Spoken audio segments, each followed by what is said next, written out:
slides? Do you have the slides? Okay. Um, so, and then can we jump directly to slide 3 na lang tayo, Sir James? Slide 3. Okay, for a while because it's lagging, no? So earlier, we've already presented you some vital information about how to spot predatory journals and conferences. So I hope when you receive invitations in your emails, you have to take stock first on those reminders that we gave you earlier so that you will not fall prey in all of this, particularly when they ask exorbitant amount of money during registration.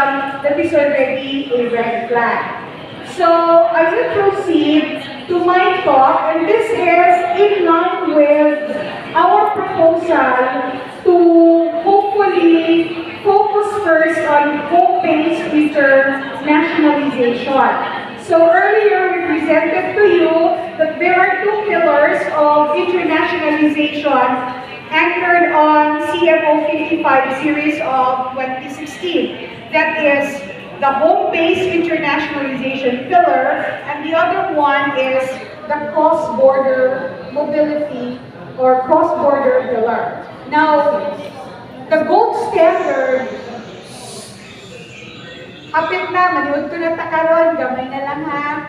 The gold standard basically in the past about internationalization is physical cross-border mobility. In fact, that has been the misconception of all of us when we started our International Affairs Office in 2018. We all thought it's about going abroad, internship abroad, OJT abroad, and all of that. But we have other pillars, other alternatives that's very useful for us, very, it's affordable and could benefit a great number of our students rather than the chosen few who can afford. So my talk this afternoon is basically attached to that idea that we must focus first on home-based internationalization before we even talk about cross-border mobility or cross-border internationalization. So I jumped three slides and proceed directly to these two important thoughts that we have here about home-based internationalization. The definition of home-based internationalization is internationalization without us living our own home university. So these are two of the most important cited ideas under home-based internationalization. And the challenge is, according to Robson, should you want to go international, you have to start at home first.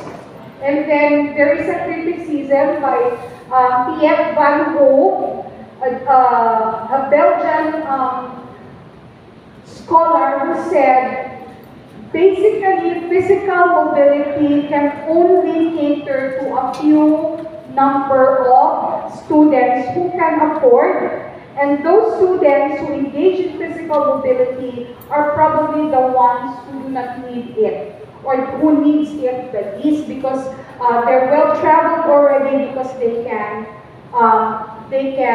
afford it. Next slide, please.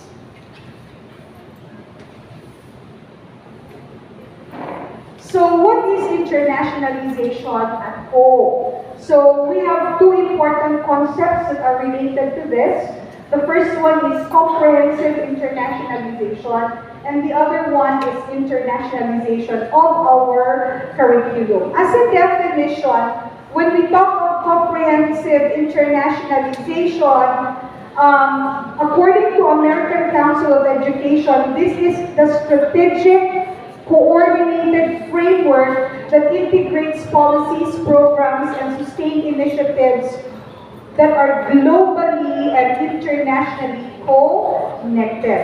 That's why we said earlier that internationalization is not just the role of your international affairs unit, but it requires a synergic approach of the entire university so that we can fully institutionalize internationalization. And then the other one is internationalization of curriculum. We are very happy because there is a silver lining to the COVID-19 pandemic that besieged all of us, and that was the institution of our flexible learning office. Because in the flexible learning system, we were able to revisit somehow our curriculum by going into the syllabus and trying to incorporate international, intercultural, or global dimensions into the content of our curriculum, as well as the learning outcomes, assessment tasks, teaching methods, and support services of a program of study. If you remember, there were a series of lectures that were provided to us, capacity building that were provided to us in order to prepare us on home-based internationalization. So we talked about different levels on how we could possibly internationalize our curriculum, and I hope that you remembered all of those because this would come into play when our deans and our academic teams will go back and revisit our curriculum in the university. Next slide, please. So there are existing definitions of internationalization. Can we have the next slide, sir? There. The traditional one is that any internationally related activity, with the exception of outbound student and staff mobility. So earlier, Dr. Anito offered, and we welcome it very much, that are those commissioned expertise now of our colleagues considered part of our home-based internationalization? The answer is a very big yes. And then there is another evolving definition that you have there. It talks about diversity of activities. So what do we mean by this? There are 4 levels with which you can tweak your syllabus so that you can have internationalization. The first one is that there could be some sort of an intercultural leaning in your syllabus so that it could be under the level 1 of curriculum as far as diversity in the activities. Second, you may invite speakers from other universities to give series of lectures. That's another level. And although there were a mention in the previous meetings that we had that internationalization does not mean only inviting foreign speakers, but that is one important strategy that we could have in our classrooms so that we will have an international dimension in our classes. And then also, pwede po siya na really there's an entire course, a standalone course about international issues and topics. That's why we pushed in the international affairs the possibility of really designing a curriculum for a peace education and IP education program in the university. All right. So, what is internationalization at home and what is it not?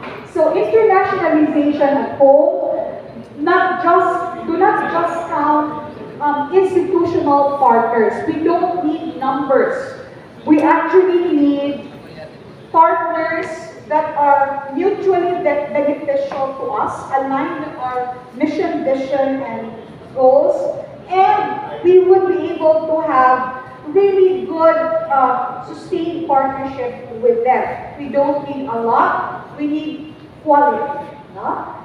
It's about formal and the informal curriculum. So what do we mean by this? So subjects that are offered that has international dimensions that could connect us to the world, as well as those subjects or courses that do not have any credit at all, that's informal, but could be useful for our students. Like for example, intercultural short programs. That's why we are also lobbying this, that we could also design short programs for intercultural learnings, because that's one way of preparing our students should they travel abroad, so that they will not have any culture shock. And then also when we receive foreign students, we also need to bridge that gap in our culture. So these are examples of informal curriculum that we could offer them. In this age and time where mental challenges among our students, our faculty, seem to be at a rise, we need really programs that would zero in on this. That way we could assist our foreign students and our domestic students. It also does not require presence of international students, although this could be helpful, especially when we have accreditations, because, well, currently the metrics that's used for accreditation emphasizes on the number of foreign students in the university. But with the home-based internationalization, we lobbied this with JRMSU that maybe they could somehow communicate our concern to our accrediting body that home-based internationalization should also figure in the metrics.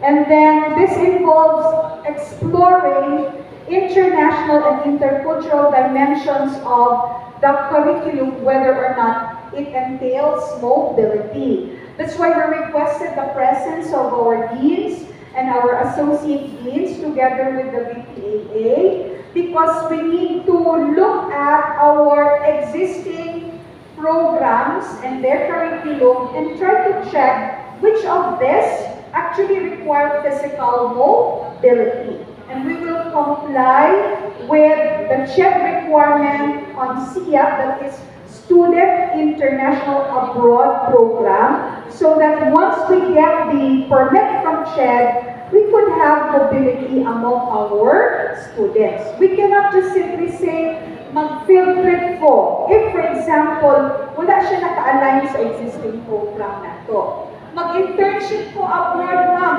Let's go back to our curriculum. Is that part of the learning experience that your program offers for you? Kaya kung man ang pangayoon sa ato ang CHED. No? So we will always go back to the CMOs that were already released by CHED regarding student mobility and faculty mobility. Next slide, please.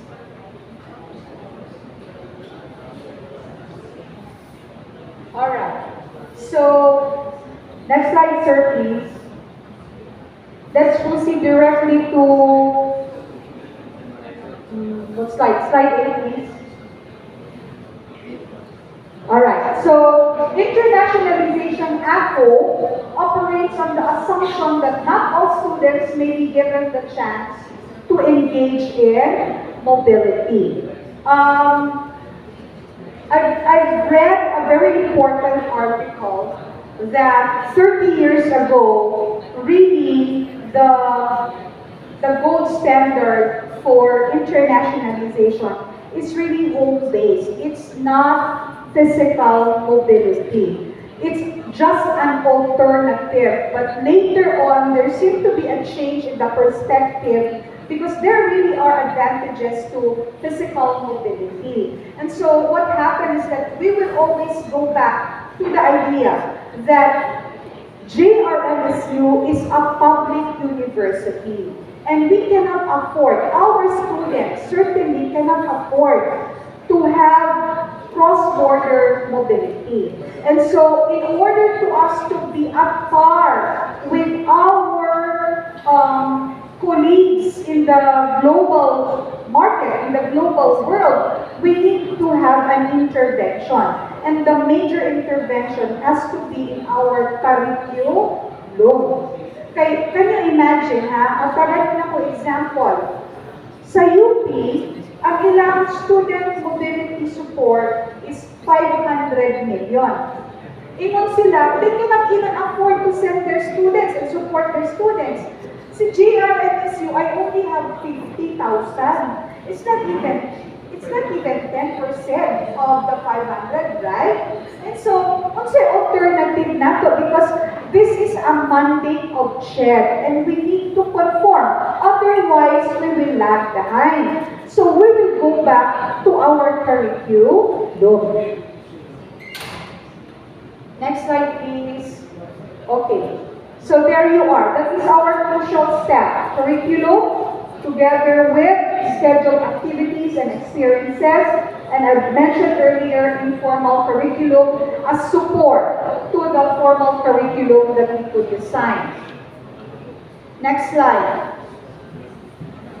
Based on the study of the Organization for Economic Development and Cooperation in 1996, the definition of home-based curriculum is this: a curriculum with international orientation in content and or form, aimed at preparing students for performing in an international, multicultural context and designed for domestic and or foreign students.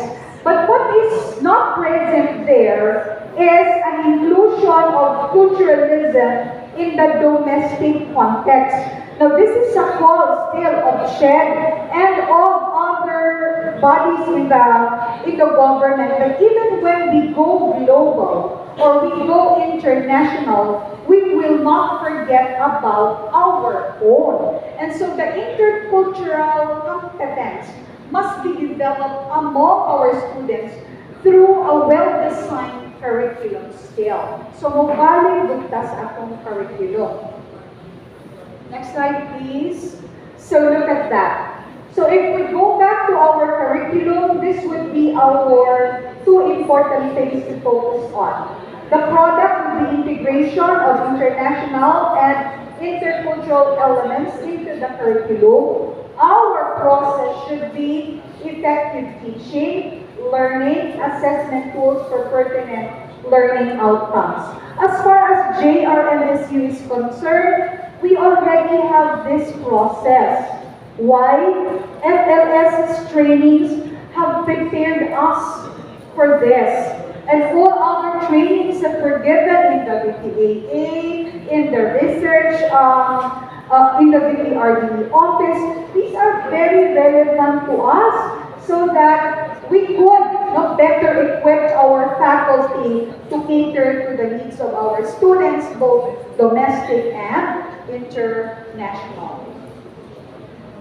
So look at that. The main focus really is on the curriculum.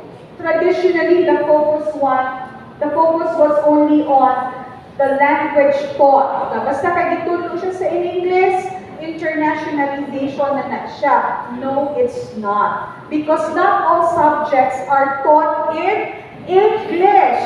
Especially now with the mother tongue, the introduction of the mother tongue in the basic education, asa di ay musulod sa internationalization diha. So, kanilang go sa internationalization, we also follow what the K-12 dictates. Mas kapoling po siya ba? So, it's not just about using English as a medium of instruction, but the focus is the content of the curriculum, the process with which our learnings, teachings are delivered to our students. Next slide, please. So how could this be done? Look at that. So we will already provide the academic team with how to do it. Okay? So, content and learning outcomes, comparative international literature. So, let us start to go back to our syllabus. Man and Sir, kung diverse ba ang ato ang mga resource materials. That's why I'm very grateful that Dr. Cantina is here. Her office basically could assist us in all of these preparations, ma'am. You have guest lectures from local cultural groups or international companies. So mga moms and sirs, pwede ka mag-invite ng mga speakers for, kanang tawag na of visiting lecturer. In the past, kanang visiting lecturer, ang idea ana is that the VL does not come from the domestic. It comes from an external partner. And our office, short time na po dyan, sir. Pero series of lectures that, for example, in 2019, we already started this with Royal Roads University under Dr. Kenneth Christie.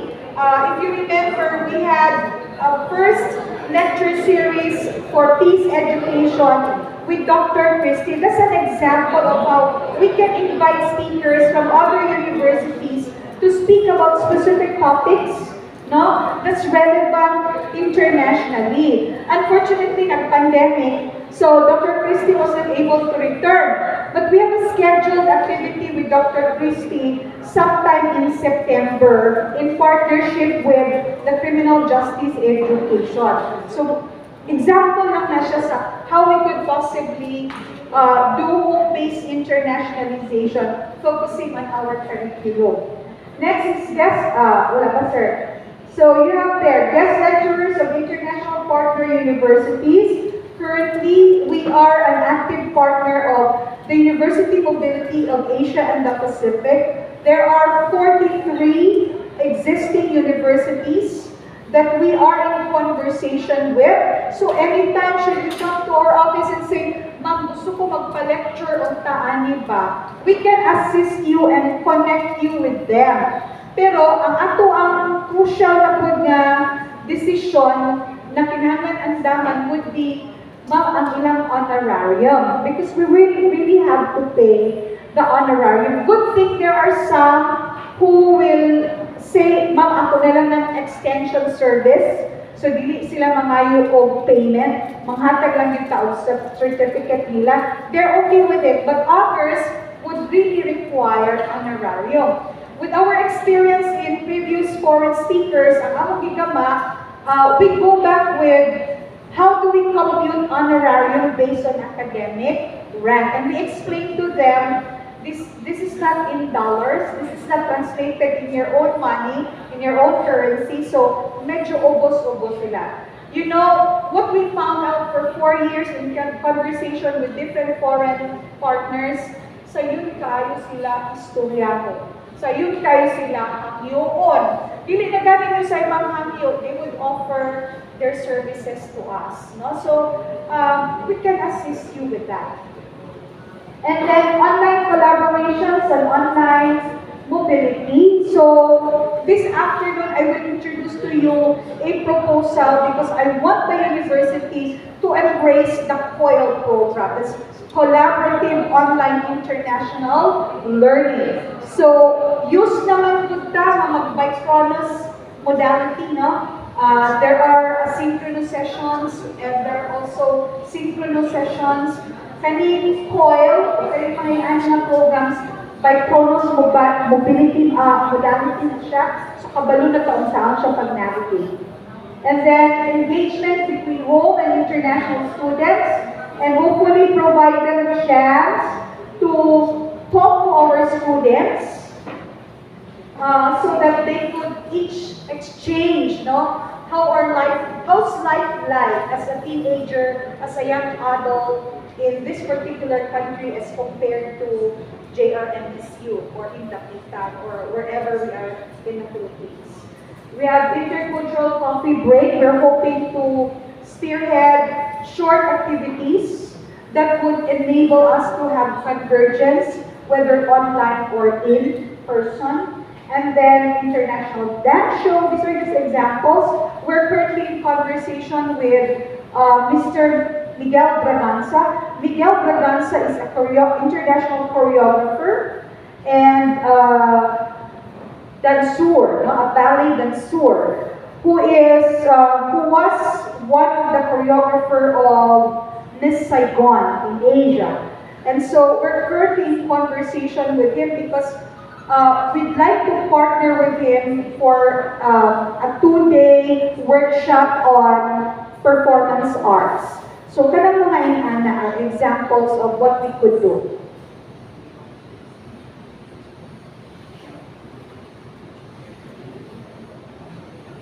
Okay. So, alright, there's a definition of what intercultural competence is about.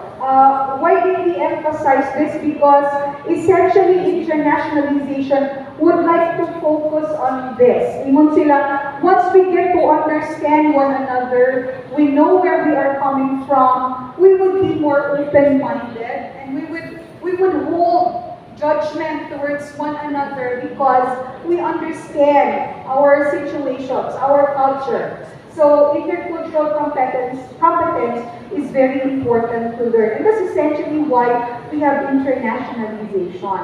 Huh? Alright, so there's a study, Erasmus study in 2014 that says majority of non-mobile European students depend on the domestic curriculum for development of employability skills, which are acquired by mobile students in their internship overseas. So, di lang tanan atong mga estudyante, pwede na ito palagahon. If, for example, we could find, there is an agreement that we have already signed wherein we could accommodate 2 students to be sent to a partner university. But you see, our challenge here is that even when we could waive the tuition fee, but kamo man ang pay sa inyo ang food, yung allowance, sa inyo ang accommodation, sa inyong airfare. So, feeling good siya kaayo attractive sa parihan nato no kanata sa mga public universities. So, our emphasis really is to go back to home-based internationalization. Pwede po ta magpalaga, but we have to be very selective about it. Alright, so you're probably wondering, asa po na nila gikan, no? We looked at the different models that we have. I'd like to announce proudly na kada atong manual of operations, our inspiration there is actually UP. So whenever we have presentations among international relations officer, dili na kayo maulaw kay dili kayo iwit-iwit atong operations manual kay UP na siya. And so the context of UP on home-based internationalization is also what I would like to introduce to the university as well as Ateneo de Manila University. So look at what happened to UP. That's what they did for home-based internationalization.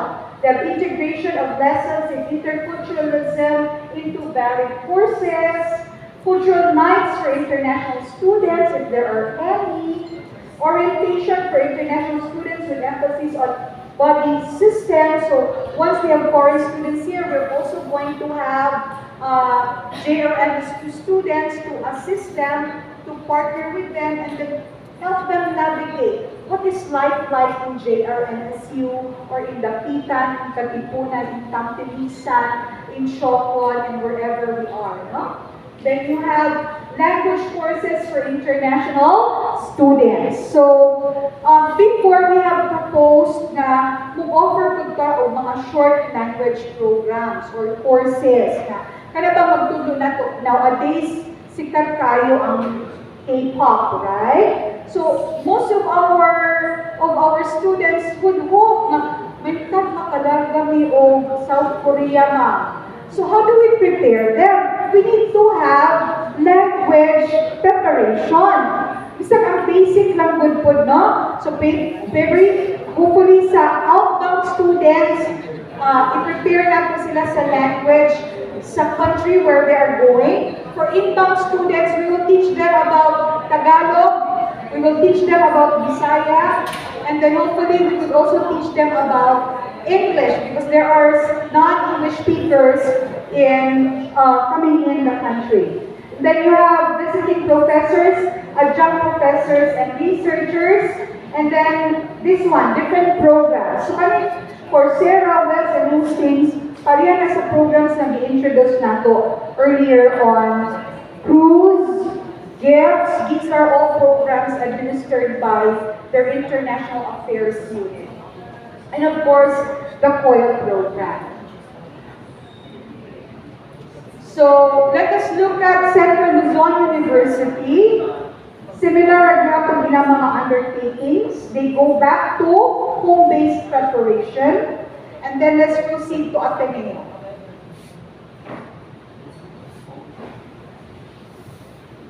So we also have Ateneo there.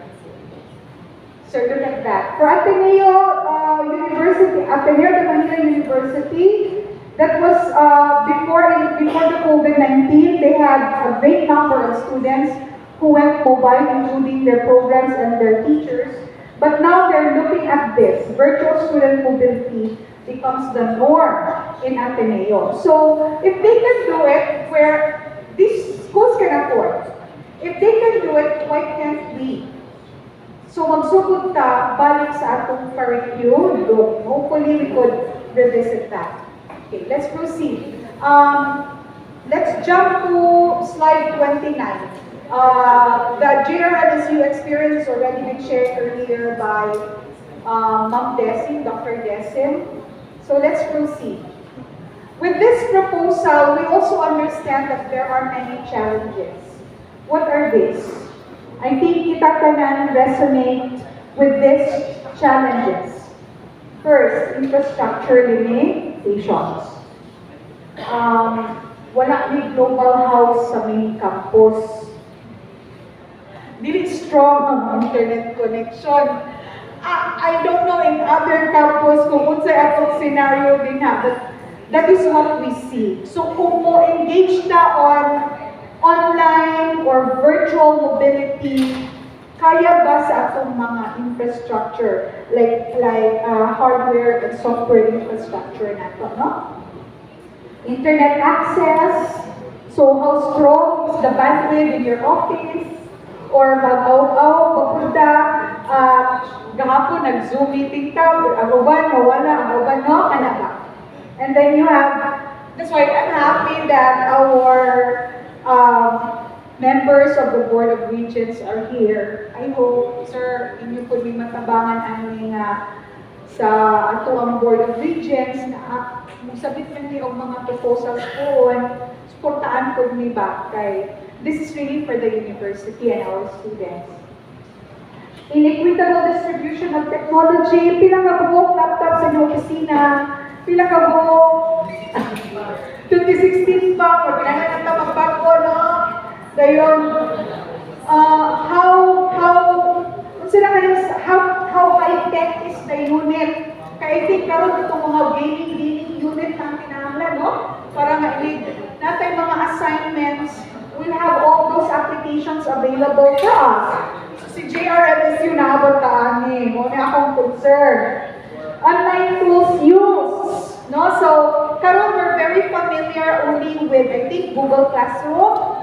We're also familiar with, also pa itong mga tools before,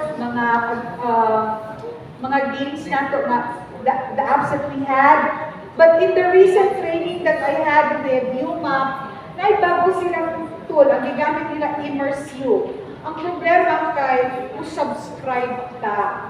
So does the university provide us with funding on subscriptions for our tools? Para nga, the purpose lang of the subscription is that in a way we could also protect the data of our students. Because not just anybody could log in to the tool, no, that's going to be used. And then, anong sa subscriptions na po? Unsa man individually hatag sa mga bata or like in the main campus we have our e-laboratory where our students can have their online learning sa atong e-library. I'm not sure if so but existing ba po siya, no? And then atong learning management system. So we go back to Ma'am Dara is not here, but I know this is already in the works. So I hope when we visit our curriculum, we will also address some of this. And then our language barrier. Naibang mga bata nato in college who can barely speak English, no? Grammatically correct English.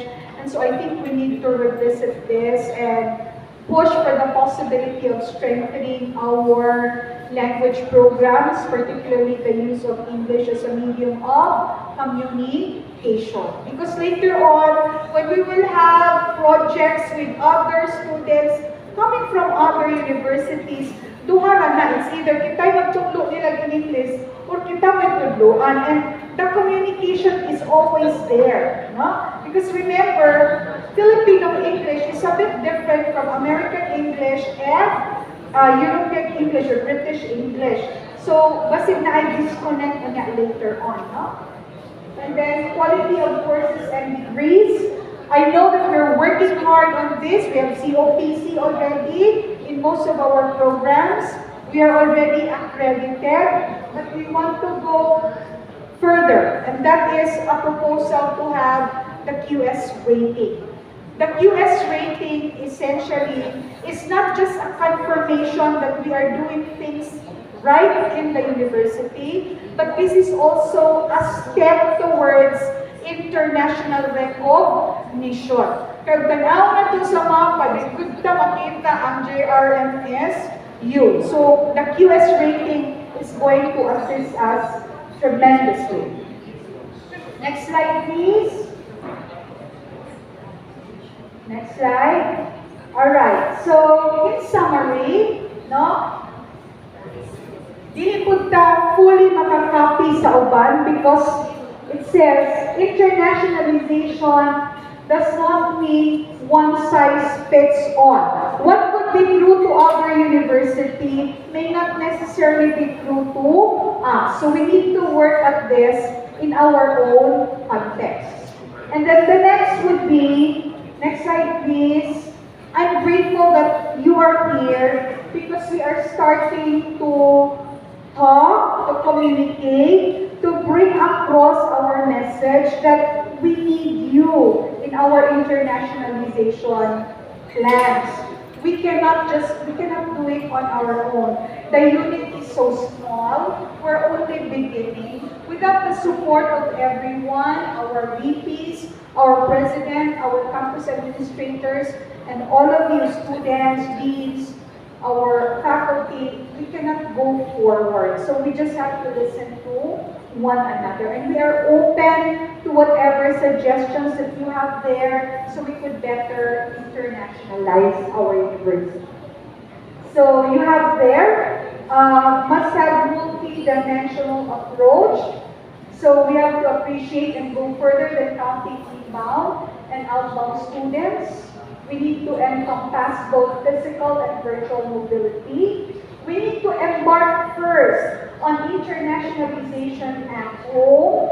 We need to look into the vision, mission, and strategic goals of the university. And it must be important that we understand what is the definition really of internationalization.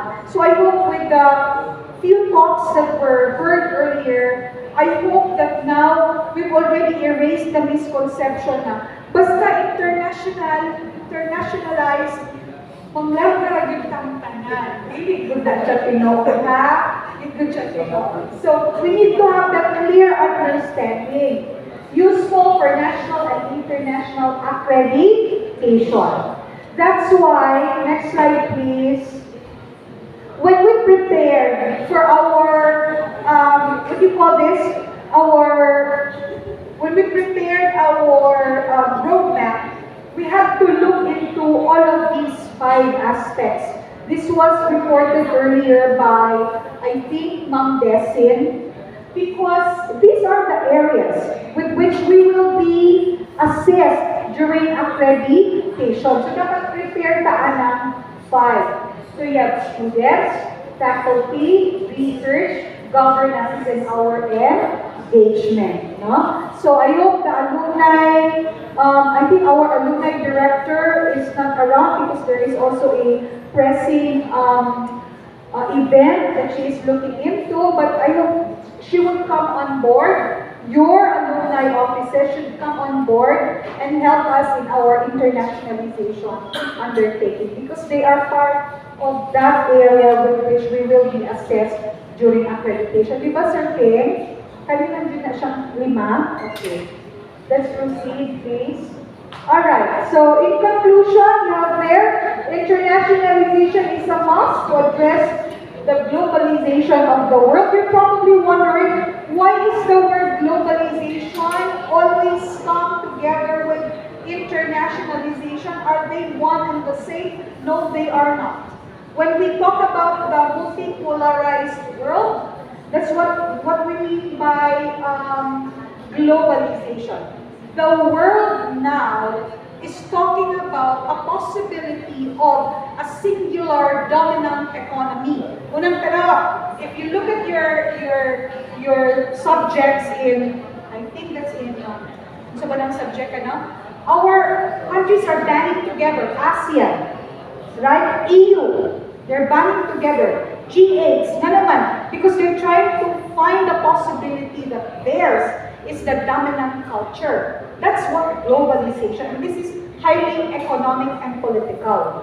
And so what did our academics do in order to prepare us on the possibility of globalization? Internationalizing our universities. Para mangandaw ka nga una ay usa ka grupo nga mo-dominate, we are still at par with employability, with marketability, and so on and so forth. Alright, and then you have there, physical mobility provides benefits to individuals and JRMSU, but this is not affected by health restrictions and has no limited inclusivity. So mag-home base sa kita, no? Virtual mobility can be a stronger booster for internationalization at home, but it brings only part of the expected outcomes and benefits. Now, we try advantage good na physical mobility ta, but we will only see that. Like for example, tourism. That's why nag-pray ko Sir John, natubagon ko sa ako ka-istorya in 2019. We really need to have your college mobile, physical mobility, tourism, HRM.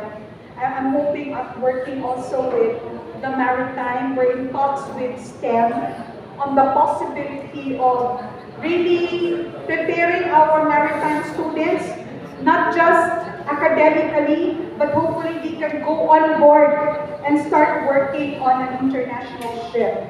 Kay those mag-maritime, graduate kag maritime kayo, diri na punta sa Philippines, di man kaayo yun attractive ato ang area, no? So, internationalization at home must be developed. It benefits all and has wide scope of opportunities. So, this is what we would like to bring to everyone. Now, before we even consider cross-border mobility, let's start talking about home-based internationalization. And we can do it. If you did it, but if you did it, when they can support financially, why not JRMSU? So look at that. It's a synergic action. Collective effort of students, faculty, staff, and management.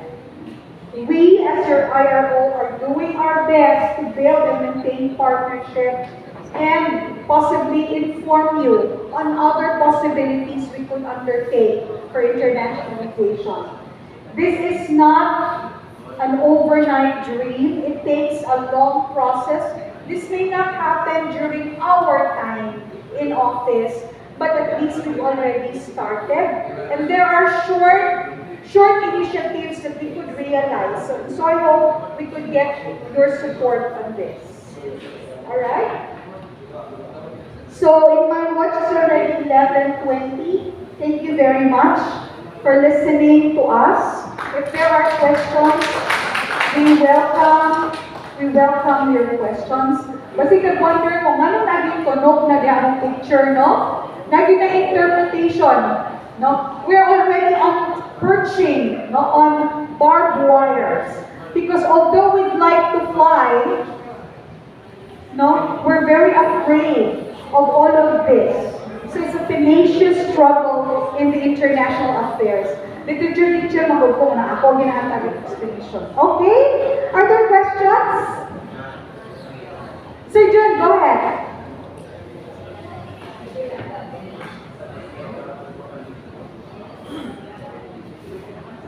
Good morning, everyone, once again. As I see it, Mam Vesper, the office of the i18n has been working with partnering other universities abroad, and there have been initial talks about partnership. As I see it, what I have seen with the private schools is kuan siya kaning the physical visit or benchmarking of those faculty members in our universities here in the Philippines made it strongly possible for the partnership. So, kinahanglan yun nato siya mabisitahon. No, my question is, do we have that skill in the university? Like, kanang kung ato na sa gawas, it's either on personal capacity or maybe funded by the university. Now, what if after confirmation of CHED, yes ba to siya? It could be found out na kuan siya kanang legit, but the consequence of walang pera comes in. So, how do we address that? Do we allow the faculty to travel and finance himself, but it shall be on official travel? Do we have that? Thank you, Sir Joel. I hear you loud and clear. Most of na ako actually major concerns sa opisina, no? Because for other universities, they are really allowed to benchmark. And so they are supported by their universities when they conduct, gitawag siya kanang murag educational visit na ilang gitawag, Sir John, they don't call it for benchmarking. And they're well supported by their university. But I haven't tried it with the current commissioner in our Board of Regents. But I remember during the time of Commissioner Alibin, sir, when we talk about educational visits and benchmarkings, Commissioner Alibin would always say, you can do that online. And so that really was one of the struggles that we had. In fact, there was a call from JRMSU for us to visit Canada because there is a training for IROs in Canada, and this was really a program of JRMSU. But when we requested for funding, because I only requested either one of us in the international affairs to join, i-invite mo dito sa JRMSU. The registration that was asked from us was 35,000. And then, ihatag sa ito kay 1.5 naman. Okay na kung gasto may sa visa, sa fare. Diyan ako kung nabili na sobra sa 1.5. Diba, mamutang na po ka. Bili lang po yung 5 na naon. But I haven't tried with the new leadership in the board. But I'm actually very optimistic because he's a very young guy. And I know he's more open-minded. I hope when this time comes, Sir June, we will have a more favorable chance. So kung natin ang nakikisulay lang nato, wala'y mawala kung isulay tanden, kung balibaran tatis ikay. No? Thank you.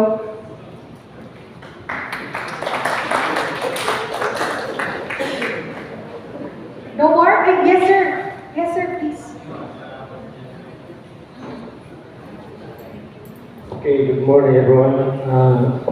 This is high time that we have this talk with the system-wide so that its campus also will be updated in terms of decentralization.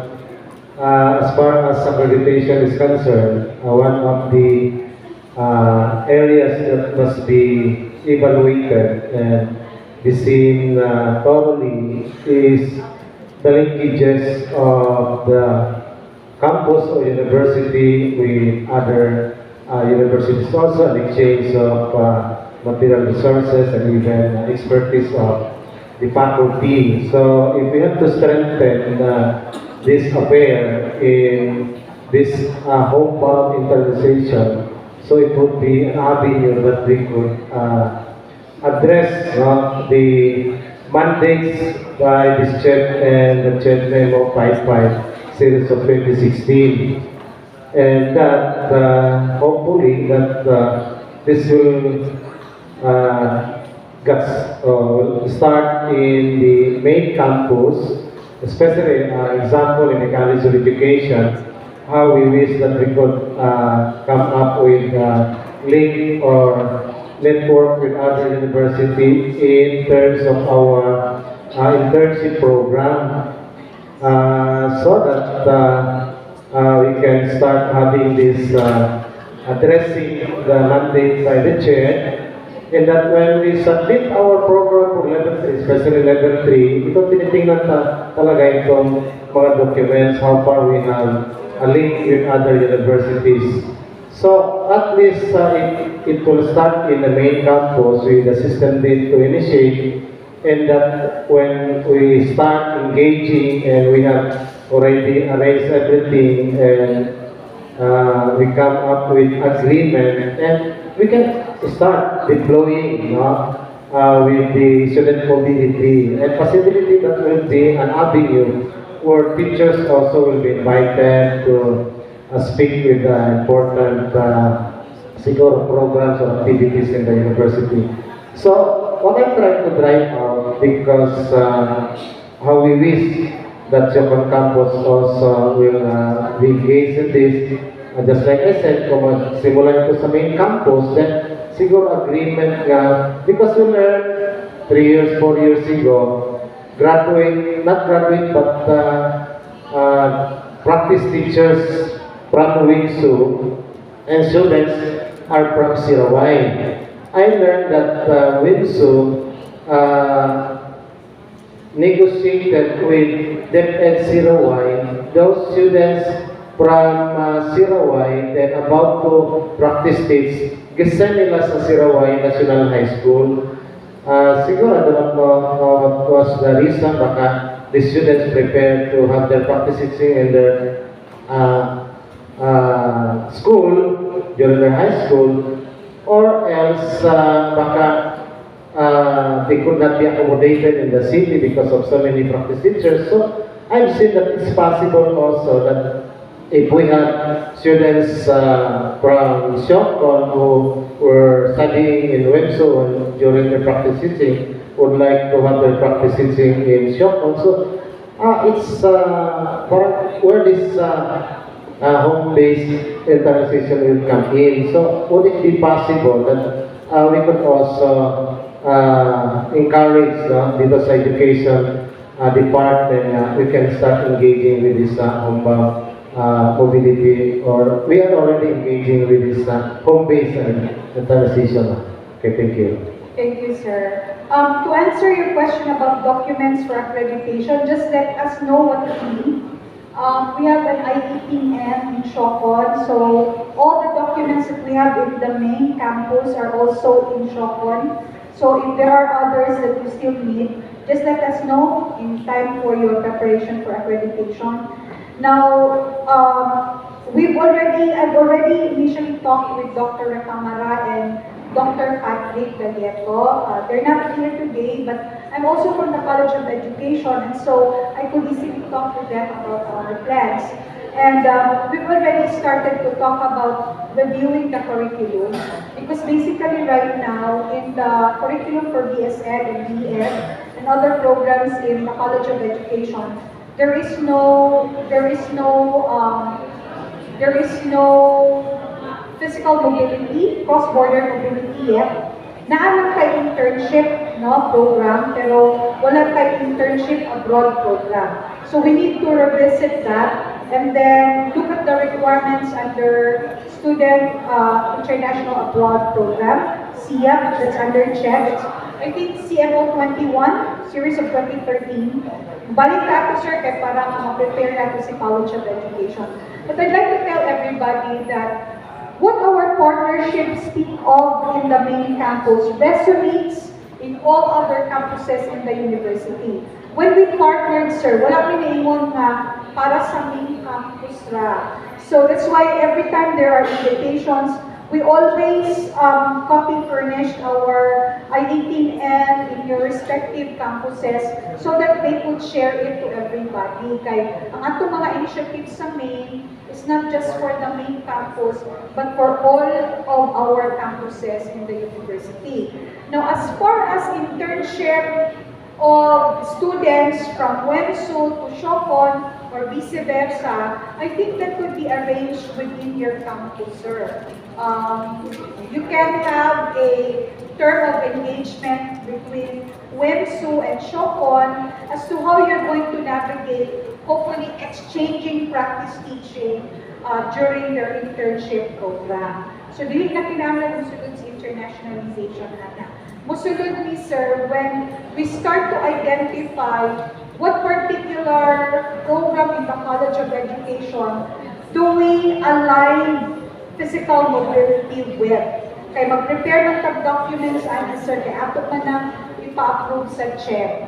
And muna na ninahanglan sa o support ani kay when we have international internship, mag-require man duha ka faculty nga mupuyong anak, bayaran man na sa university, suportaan na sa university when they are abroad. And this entails a lot of resources from us, funding resources. Yes. Thank you very much, sir. Thank you. Okay. Are there any more questions? In my watch, it's already 11:35. Is our lunch ready? Coming na atong lunch. So we will suspend our conversation. Unyang hapon, we have 2 more topics.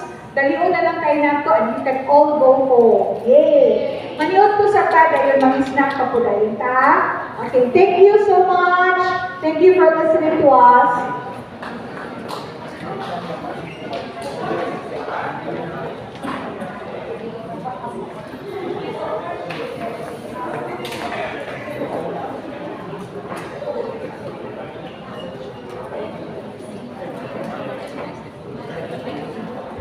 Thank you so much, Mam Vesper, for your informative presentation and answering the questions from the body with regards to the first part of your presentation scheduled for this morning.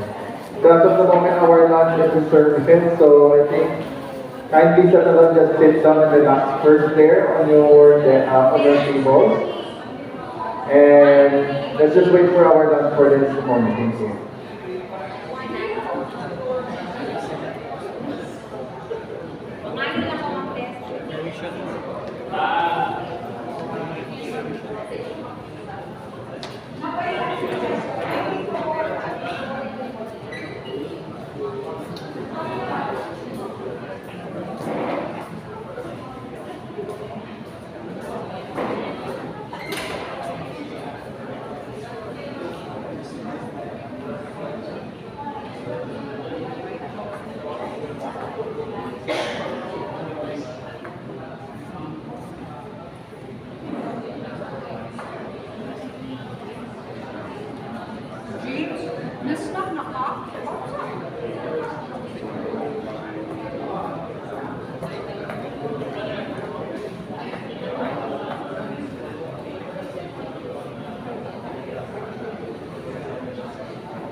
Sasakwan. Isa na ko sa bigyan. Ikot din. Abot ini. Mama, sinabes ko. Dili ikaw isa ba? Ikaw. Sila kaya. Ala gari ko lagi hapon. Magklaro ka natin kay Kos. Record 1 hour. Pwede raman na ma-edit. Oh, lagi pero ang battery